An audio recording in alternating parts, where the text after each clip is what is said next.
This episode of Dana Being Dana is brought to you in part by Hits for the Cure, hitting childhood cancer out of the park by covering all the bases. Hello, and welcome to Dana Being Dana. I'm Dana Michelle, and I'm thrilled you're with us. My show is all about different aspects of the human connection, things that bring us together, and living life intentionally. One thing that has connected my village in recent years has been cancer, and childhood cancer happens everywhere. Globally, it is estimated that over 300,000 new cases of cancer affect children each year. However, this number may be vastly underestimated due to large numbers of undiagnosed cases. Every day in the U.S., 43 children are diagnosed with cancer, with blood cancers being the most common. Joining me now are friends of mine, Jeff and Ashley Bergholtz, to share their experience with pediatric cancer. So your youngest and only daughter, Kennedy, was diagnosed with cancer 11 days after her first birthday. Yeah. Can you tell us about that? We brought her in because we thought she had an ear infection. Started with antibiotics because she just didn't seem right. A few days went by. She still wasn't 100% better. You know, those antibiotics for an ear infection, they turn around real fast. Right. And then I thought that something was wrong with her legs. She wasn't putting pressure on it. She wouldn't crawl. She was just laying uncomfortably. Had she been walking before? She'd been crawling, but she'd slowed down her movement. All of a sudden, it'd be like, you could sit her down, and 20 minutes later, she's in the same spot, which for a 1-year-old. She used to follow us around, crawling or cruising. Family room, she'd follow us in the kitchen. Yeah, and all of a sudden, she wasn't moving. She wasn't moving.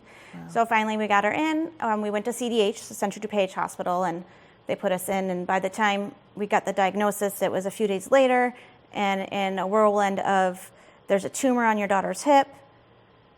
We're going to put you on an ambulance. We're going to send you to Lurie. You're going to be admitted to the oncology floor. Wow. Do you know what that means? Yeah, okay, oncology means cancer. And then then it just like, phew. And then we were there for another 5 days, and then we were discharged. So it was a very long 8 or 9 days in the hospital trying to figure out what it was. And you went in you thought it was originally we thought it was a cold. An ear infection? Yeah, originally just thought she wasn't feeling well. She had a little bit of a runny nose. Yeah. Yeah. Wow. So tell me about her treatment, her subsequent treatment. So she had, she's Langerhans cell histiocytosis, which is a blood cancer. Yes.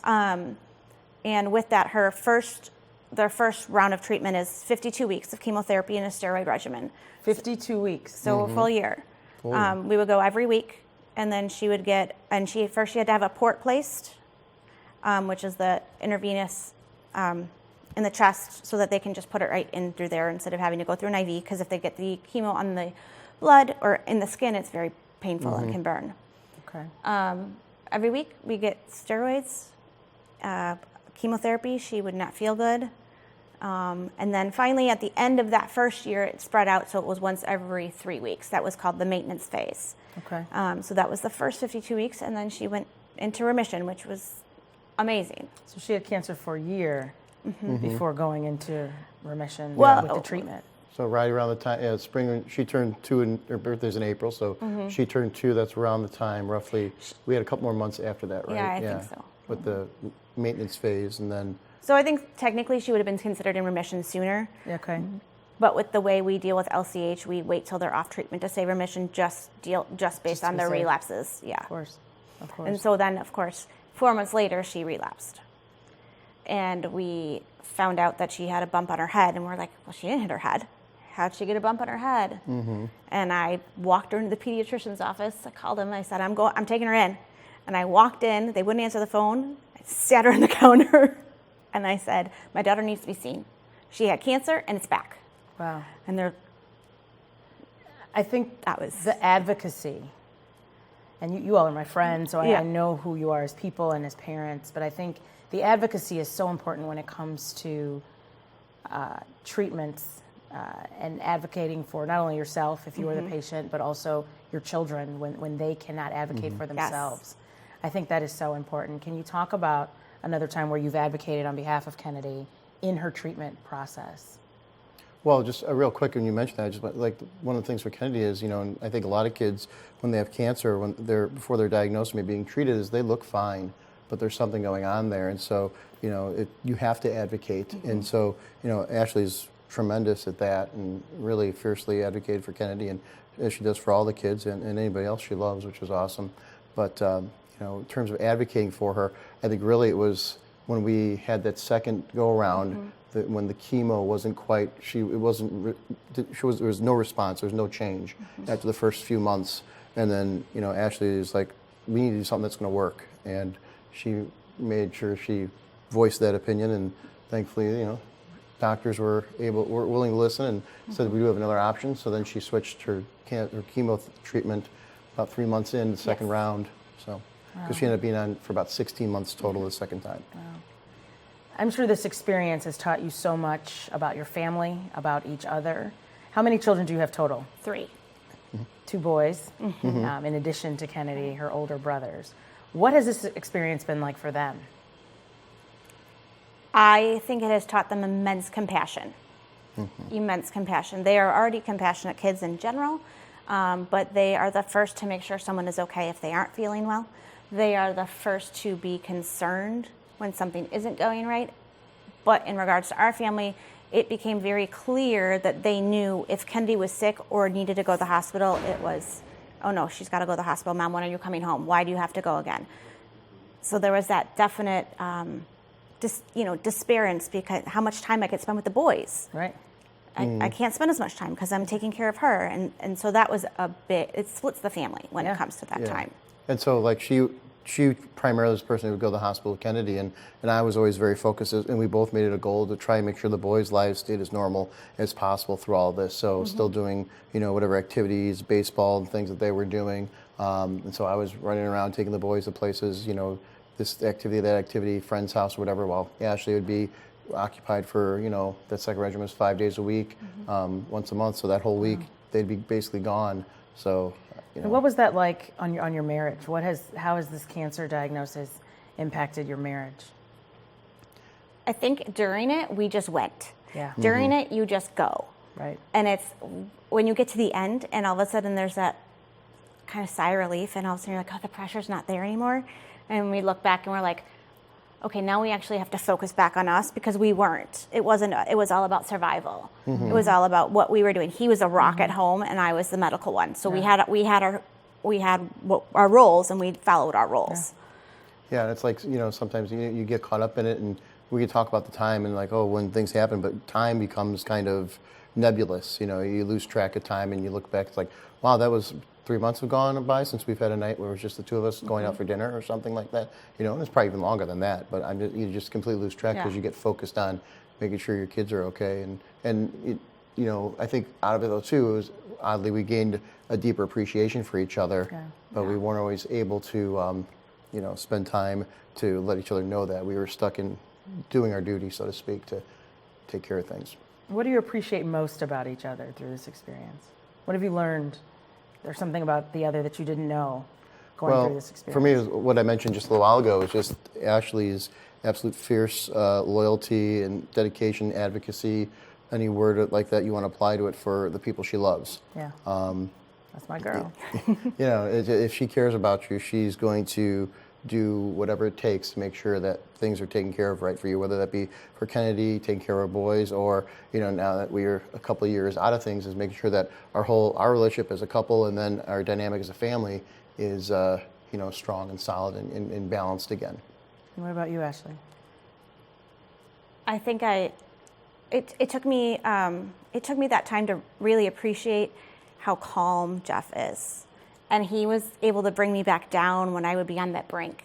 He's definitely the calm to my crazy. Yeah. And I really appreciated that in that time because he could get the kids to, especially the boys, to settle down when I'm like running around with a chicken with my head cut off, trying to get everything done. What is Kennedy's current status?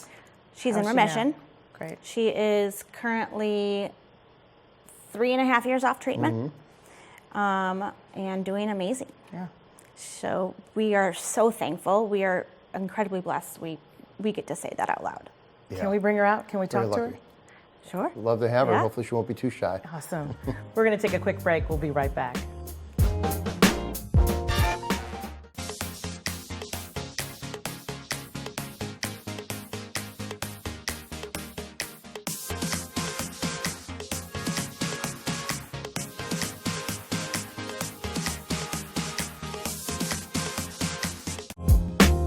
This episode of Dana Being Dana is brought to you in part by Hits for the Cure, hitting childhood cancer out of the park by covering all the bases. Welcome back to Dana Being Dana, where I am talking to good friends of mine, Jeff and Ashley Bergholtz, about their experience with pediatric cancer and their daughter Kennedy, who's joined us now. Hi, Kennedy. Hi. How are you, pretty girl? Good. Good. You are one of the most bravest, most courageous little girls that I know. How old are you? 7. 7. You're so big. What do you remember from your cancer diagnosis? Do you remember going to the doctor? Going to the doctor. You remember going to the doctor? What Yeah. was the name of your hospital? I'll chime in for her because Sure. she's shy, is that Yeah. we see any commercial with Lurie. And that's my hospital. There's where my doctors are. Is that true? And Ronald McDonald House was also huge when we stayed for chemo. And she'd be like, can we go to the McDonald House today? I want to go there. Tell us more about your support system when your family was going through this ordeal. It's so important. It's amazing. Yeah. People stepping up and taking my kids and offering meals and gift cards. And it was no longer, I just want to do this. It's you tell me what you need and I'll do it. That was massive. Yeah, it was just great, like how so many people stepped up, and lots And you of times. see who your true friends are. Right. You keep that circle, and that circle grows tighter. Yeah. Yeah, and then like amazing how some people we didn't know as well who stepped up, and then we developed really great relationships with, and still are friends with. You know, it's just amazing how that can happen. You know, a blessing in disguise, meeting more people you didn't know, I guess. Yeah.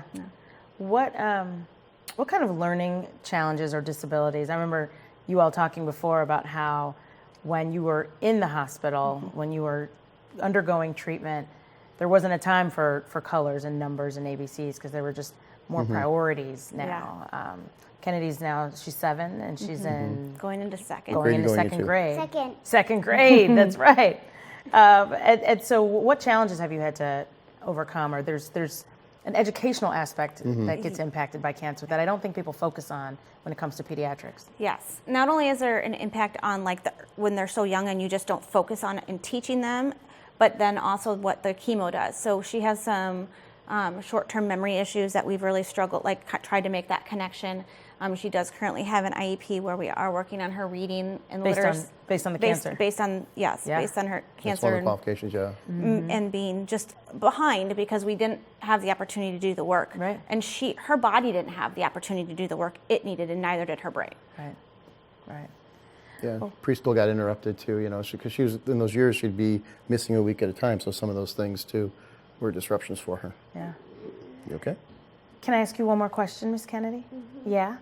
What advice do you want to give a little kiddo who's been diagnosed with cancer? Anything you want to tell them about your I hope experience? they can fight through cancer. Yes, I agree. That's great advice.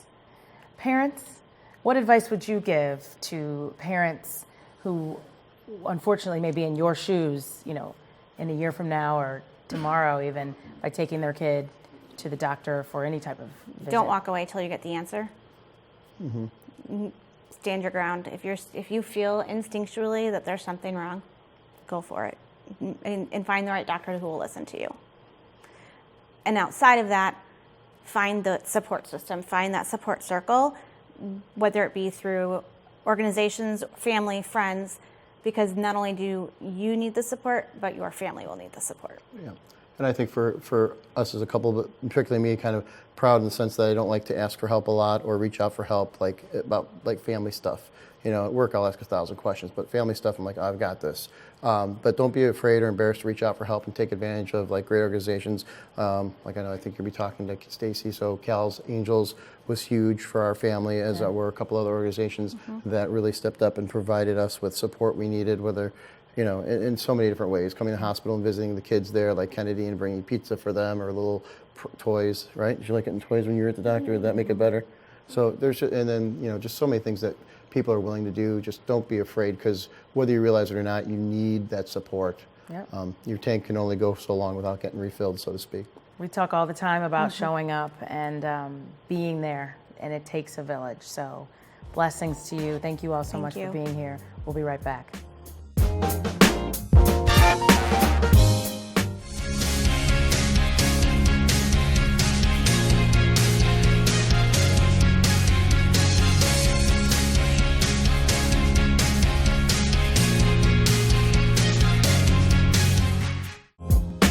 This episode of Dana Being Dana is brought to you in part by Hits for the Cure, hitting childhood cancer out of the park by covering all the bases.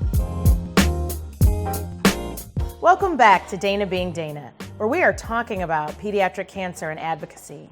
Cancer is the #1 killer of children, and cancer in children has been slowly growing over the last few years, but medical advancements have helped to vastly improve the survival rate for children from 58% in 1978 to 84% now. Despite this fact, childhood cancer research remains consistently underfunded. Joining me now are Chloe Peterson, founder for Hits for the Cure, and Stacy Wahlberg, co-founder and president of Cal's Angels. Chloe, how are you? I'm doing great. Thank so happy you to be so here. much for being here. I appreciate you. Of course. Just like Kennedy from the last segment, you were diagnosed with cancer Yes. at the age of 1. Can you tell us about your experience? When I was 1 year old, my parents took me in for my 1-year-old checkup, and they found a lump on my stomach, and they wanted to look into it a little bit more. It turned out I actually had something called Wilms tumor. It was a really rare cancer at the time. Wow. And luckily I was living in Peoria, and that's right where the Midwest affiliate is for St. Jude's. So thankfully they got me right in, and then I ended up with Wilms tumor from the age of 1 to 5, roughly around 5 to 6. Wow. So you were battling cancer from age 1 to age 6. Yes, I was. Have you been in remission since then? I am. I'm now Yeah. 100% cured, which is so awesome. It takes about 10 years after to officially say that. So now Oh. I'm past that mark, which is so incredible. That's incredible. That's incredible.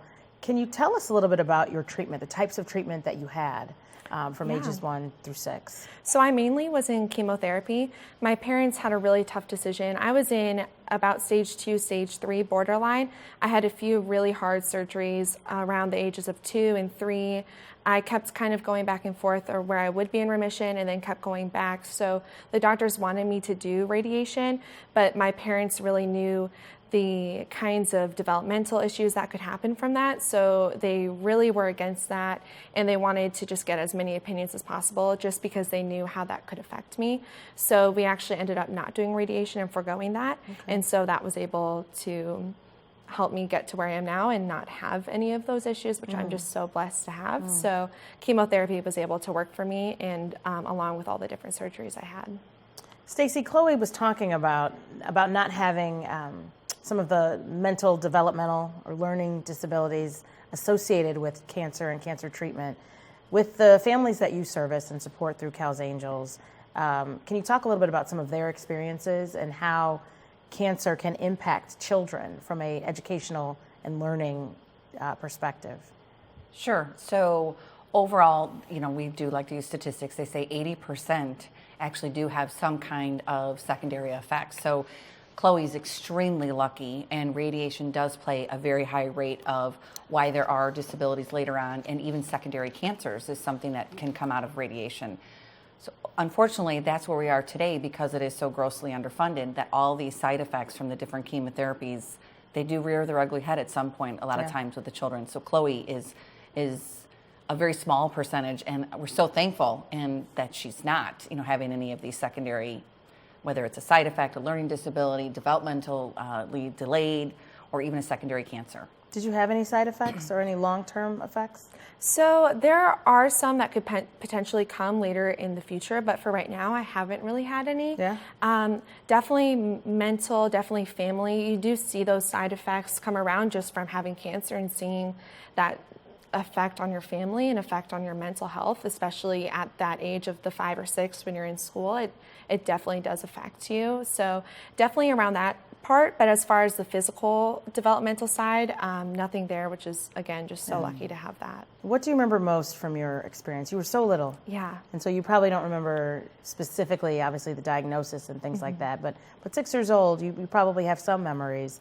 What do you remember most from your experience? So I remember going, and they're just long days. The long days were the hardest parts, and I remember my mom would get me candies and things like that and treat me at the end of the day. We called tumor balls, and that's how I remember them. I envisioned them as these bouncy little colorful balls, and that's how they would describe them to me, that we need to get them out of my stomach. I remember the doctors that are actually still there and I still work with in my own charity, who are just so incredible. And I remember the weight rooms, because that's where we spent a lot of long hours. So I remember those kind of things more, and I just remember the long, tiring days. Yeah.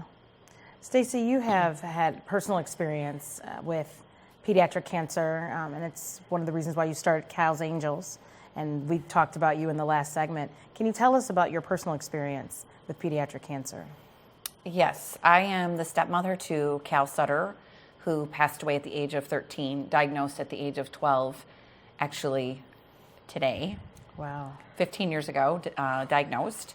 And he was diagnosed with a very, very rare form of leukemia called acute myelogenous leukemia.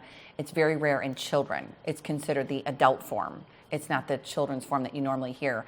And because of that, the odds were stacked up against us from out of the gate. And on another segment, we can talk about why Europe's statistics are so much higher than the United States. But in the United States, it's about a 10 to 20% chance of survival with his diagnosis that he had. Wow. What stage was he in when he was diagnosed? Acute myelogenous leukemia. With leukemia, there is not a stage. There is no stage. Okay. No. Okay. Can we talk a little bit about your support system going through this process for both of your families and what that was like? Well, I think it's really important to mention that most people, unless you've gone through it, they don't realize that cancer affects the entire family. Yes. So for me, my role was very different than Cal's parents. I was the one who was at home a lot where there was 5 other children, and trying to balance what they were going through, the fear, the loneliness, the unknown, is so incredibly scary for all the other children. And then when one of Cal's siblings looks you dead in the eye and says, I want to get cancer, because they see all the things that Cal's receiving, right. The attention, and they can't, if you will. Absolutely. Yeah. Material and, and other things that he was coming home with, all the different material things that they wanted cancer as well. And we were like, whoa, no, yeah. That's not what we want to do here. Right. And so, but that's not something people understand a lot. The focus goes so much on the sick child, as it should. Mm-hmm. However, the siblings are always forgotten, and they're truly just as important as, the sick child. So it's that balance. Absolutely, absolutely. One thing that I appreciate about you ladies is that you've taken a cancer diagnosis and the situation that has impacted your family in such a profound way and done so much good with that. You started Hits for the Cure, you started Cal's Angels. Chloe, I'll start with you. Can you tell us about Hits for the Cure? Absolutely. So it kind of goes hand in hand with what we talked earlier about. I just want to be able to help other children. We talked about how I was just so blessed to be able to not have these developmental issues that other children have. I was able to go on and play softball in college for some time. I played in high school. Division I. Division I. Yes, say that. I was able to play Division I softball, and I verbaled when I was 15. So I had some time in high school when most were applying for colleges where I had this free time, and I wanted to use that time to be able to give back, because I just knew I was so blessed with this town of softball that I just wanted to use that time to give back. I knew that was a time that I was given that I could finally do that. Yeah. So that's when I created Hits for the Cure with my high school team, and then it just blew up to something that I'm just so proud of. But the whole reason I wanted to do Hits for the Cure was to be able to use those talents I've been so blessed with, to be able to hopefully have these other children one day be able to be grown up and use those talents that they've been blessed with, and just have that cycle keep going. And that's the whole mantra behind Hits for the Cure, is to just be able to use what you're passionate about and help other children be able to find those passions one day too, that I was able and blessed enough to have. That's awesome. Mm-hmm. Stacy, tell us about Cal's Angels.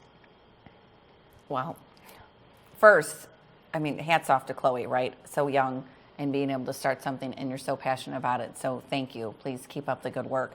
But at Cal's, we saw firsthand the devastation of families losing jobs, losing homes, everything becoming, at home, everything just blowing up, if you will. And so we wanted to try to somehow make a difference. And so Cal's Angels is, we do wishes, we raise awareness, and we fund research. So we like to say Cal's Angels is going to war against pediatric cancer. That's great. That's great. What's next for Hits for the Cure? So we recruit high school softball teams and baseball teams, and we also recruit college teams. I just want to keep growing this. Right now it's mainly in Central Illinois, which is where I'm from, Peoria, Illinois. I want to take this in Naperville. I want to take this up to the Chicago suburbs. I want to grow this as big as I can. And I really think that this is something that anybody that has a passion and wants to help and give back can really just grab onto and help. And I want to be able to, if anybody wants to be a part of this, I want to help them be able to help out their community, and we can really just grow this and make it as big as we can. Is it true that pediatric cancer is so underfunded compared to cancer overall? Yes, it's grossly underfunded, and unfortunately our government only gives, it's 4% of federal funding goes to cancer. So if you think of it as 4 pennies on every dollar goes towards our children who are our future. Right. These are our future leaders. So I feel like it's very backwards, but unfortunately you will hear people say not enough children are dying. And for me, I completely disagree, because if one child is dying, that's too many. Amen. That's right. How do you feel that others can best help those dealing with a cancer diagnosis? What do you recommend in terms of supporting those who are diagnosed with pediatric cancer? I think that the greatest thing is to be able to help children be able to find their passion. I think that's the thing that was able to help me, is people helped me show my passion through all of it, to be able to hold on, to let me play softball, to let me have that. And I want to be able to, with my charity, that's my goal, is to be able to, I guess our mantra is to be able to hit childhood cancer out of the park by hitting a home run, covering all the bases. So getting cancer cured might be hitting a triple. I want to be able to hit a home run and have that kid go on and live the happiest, healthiest life. So that might be by having them follow their passion, being mentally healthy in their life, being developmental, like being able to just really help develop them as a full person. And I really hope that they can follow their passion. And I think that the best thing is to be able to introduce kids with cancer to realize that cancer isn't their whole life. Stacey, so many families come to you with a diagnosis of pediatric cancer. What advice do you give those parents representing Cal's Angels? Honestly, I think out of the gate, it's a conversation of, you will get through this. Life will return to some kind of normal at some point. But, literally it's strap in, educate yourself, become more aware of any kind of, information that you can. I do laughingly say stay off the internet because the internet can be a bit overwhelming. But you need to find your people. There's villages out there of cancer, other organizations that are phenomenal, like Chloe, and there's, we're very lucky in the Chicagoland area of how many different foundations there are out there that help you walk through this. But just as long as you have the people side by side with you to help you advocate and ask the questions and carry around a pen and paper at all times. There you go. Chloe, what advice would you give a kiddo like Kennedy, who's so young and has her whole life ahead of her, about your experience? I think you're someone that she can look up to. Yeah. You are a future for her. What advice would you give her? To just do what she loves and to just follow her dreams, because I think, again, cancer shouldn't define you, and I think that's the thing that I've tried to make my life be about, is that cancer hasn't defined me, and instead it's made me, I'm a survivor, and I'm so proud of that, and I want other children to be able to look at me and see that cancer isn't a label on me. It's been something that's made me grow and be an even stronger person. Well, I think what you're doing with Hits for the Cure is incredibly important. Keep you. up the good work. Thank you so much for all that you do, Stacey, with Cal's Angels. Thank you. And thanks to both of you ladies for joining me here for this episode. I really appreciate it. Thank you, Absolutely. Dana. Thank you so much for having us. According to the American Cancer Society, over 11,000 children will be diagnosed with cancer in the U.S. this year. Of these, the majority will be under 15 years old. I think health is one of the number one things people take for granted, as we have all learned tough lessons in a pandemic era. I am passionate about us all taking our health seriously and getting checked out when something seems like it is off. Thank you to my guests for joining me today to share their courageous stories. And I want to personally thank Chloe and Stacey again for starting organizations focused on showing up for others impacted by cancer. Please support these organizations and people in your life who are battling cancer, especially pediatric cancer. Hopefully you have been entertained, if not encouraged or inspired. I do not promise to be an expert, nor do I have all the answers. I'm just Dana being Dana. See you next time.